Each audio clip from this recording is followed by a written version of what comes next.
તો અજય માતાજી મારા કલેજાઓ તો હું આજે ઉઠી ગયો છું 5 અને 6 અને આજે તારીખ છે 20 માર્ચ અને આજે આપણા મિશનનો છે 29મો દિવસ। તો મારા કલેજાઓ આજનો સુવિચાર છે કે શિક્ષણ એ આવનારા ભવિષ્યનો પાસપોર્ટ છે, કારણ કે કાલ એ લોકોની હશે જે લોકો આજે મહેનત કરે છે। તો મારા કલેજા આ બહુ ડીપ મિનિંગ છે, ધ્યાનથી સમજજો। જો તમે આજે મહેનત કરશો ને તો આવનારો કાલ તમારા હાથમાં તમારો પાસપોર્ટ છે મારા કલેજાઓ, એ તમારું ભવિષ્ય છે। એટલે મારા કલેજાઓ શિક્ષણને અત્યારે ટાઈમ આપો। આજે શિક્ષણને ટાઈમ આપશો ને તો જ તમારો આવનારું ભવિષ્ય પાસપોર્ટ બનશે, વિદેશ જવાનું મળશે, ફરવાનું મળશે અને બધી જ રીતે ખુશહાલી થશે અને ગર્વ થશે। મારા કલેજાઓ તો અત્યારે મહેનત કરવા માંડો। તો હાલો હું બી આવી ગયો છું ધાબા ઉપર અને સુરત દાદાનો તાપ બી આવી ગયો છે। ઓહો હો, એટલું મસ્ત વાતાવરણ છે મારા કલેજાઓ। તો આવા વાતાવરણમાં વાંચવાની મજા જ કઈ અલગ હોય, તો તમે બી આવી રીતે વાંચવાનું શરૂ કરી દો। તો હાલો હું બી વાંચવા માંડું।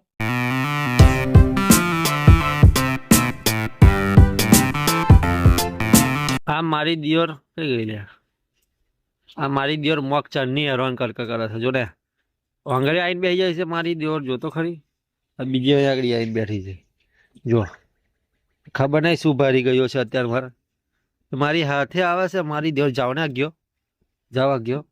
તો મારા કલે જાઓ, નિહારિકાને સૌર મંડળની જનની કહેવામાં આવે છે અને નિહારિકા એટલે વાદળોનો સમૂહ, વાદળોનો જે સમૂહ હોય ને એને નિહારિકા કહેવામાં આવે છે।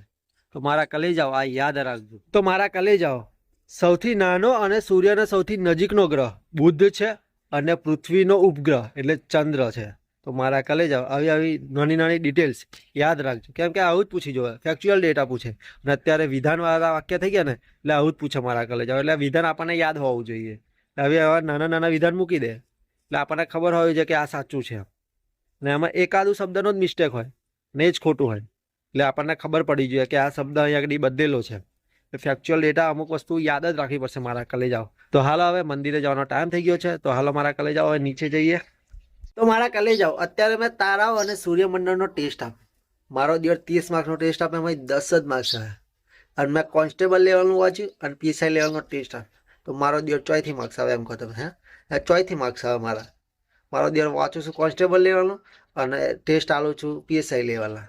તો મારા કલેજાઓ મારે 1-2 લેવલનું વાંચવું પડશે અને પીએસઆઈ લેવલનો ટેસ્ટ આલવો પડશે, ત્યારે મારો મેર પડશે, મને એવું લાગે છે। તો હાલો હવે વાંચવા માટે મારા કલેજાઓ થોડો 5-10 મિનિટ રેસ્ટ લઈ લઈએ, પાણી પી લઈએ, પછી પોતાના ધંધે લાગી જઈએ। હાલો મારા કલેજાઓ। તો મારા કલેજાઓ ખાસું બધું વંચાઈ ગયું છે અને વિજ્ઞાનનું બધું જ સિલેબસ પૂરો થઈ ગયો છે। હવે હજુ 3 દિવસ બચ્યા છે, તો હવે 3 દિવસ સુધી આપણે રિવિઝન જ કરવાનું છે। બપોર પછી રિવિઝન કરીશું મારા કલેજાઓ। તો હાલો હવે ખાવાનો ટાઈમ થઈ ગયો છે તો ખાઈ લઈએ, ભૂખ લાગી છે। તો મારા કલેજાઓ હું અત્યારે 3 વાગે અહીંયા આવી ગયો છું। 2:30 વાગે આવવાનું હતું આમ તો, પણ 3 વાગે આવ્યો છું કેમ કે ઘરે મહેમાન આવ્યા હતા, તો પછી મહેમાન જોડે બેસવું પડે ને મારા કલેજાઓ। તો હાલો હવે વાંચવા બેસી જઈએ અને મારા કલેજાઓ વિજ્ઞાનનું બધું વંચાઈ ગયું છે, રિવિઝન જ કરવાનું છે। તો હાલો હવે રિવિઝન કરવા માટે ફટાફટ મારા કલેજાઓ જે ચેપ્ટર ખબર નતા પડે એ ચેપ્ટરને પરફેક્ટ કરીશું। હવે જ્યાં સુધી ખબર નહીં પડે ને ત્યાં સુધી મારા કલેજા વાંચું, કેમ કે આપણી જોડે 3 દિવસ છે, આજનો અડધો દિવસ અને પછીના 3 દિવસ એટલે 3.5 દિવસ હજુ છે।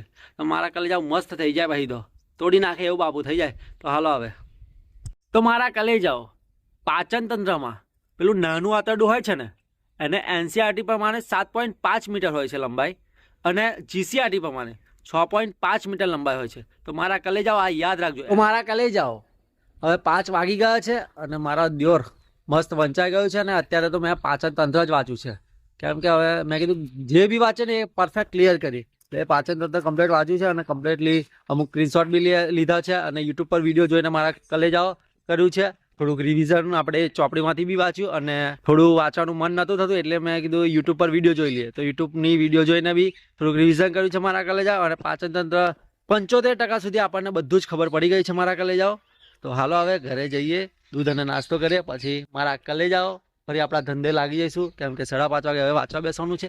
તો હાલો મારા કલેજાઓના વાર તો જો કેવા થઈ ગયા છે, ફેદાઈ ગયા છે મારા કલેજાઓ અને વાર આપણે હવે કપાવવાના નથી। જો પાસ થઈ ગયા તો વાર કપાવાશે, બાકી આપણે સવડા જેવા બની જઈશું અને પછી દેવદાસ નહીં બનવાનું, પણ ફરી તૈયારી કરવાની મારા કલેજાઓ। તૈયારી તો ચાલુ જ રહેશે।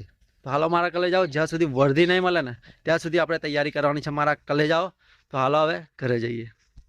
કલેજાઓ અત્યારે માત્ર ગણિતનું રિવિઝન થયું છે, બંધારણનું નહીં થયું અને ઇતિહાસનું નહીં થયું, અને હવે રિઝનિંગનું રિવિઝન કરવા બેઠો છે મારા કલેજાઓ। તો હાલો હવે રિઝનિંગનું કરી લઈએ। ગણિતમાં મેં બેઠક વ્યવસ્થા કરી કે બેઠક વ્યવસ્થામાં બહુ લોચા વાગતા તમારા કલેજાઓ. એટલે મેં કીધું બેઠક વ્યવસ્થા કમ્પ્લીટ કરી લઈએ.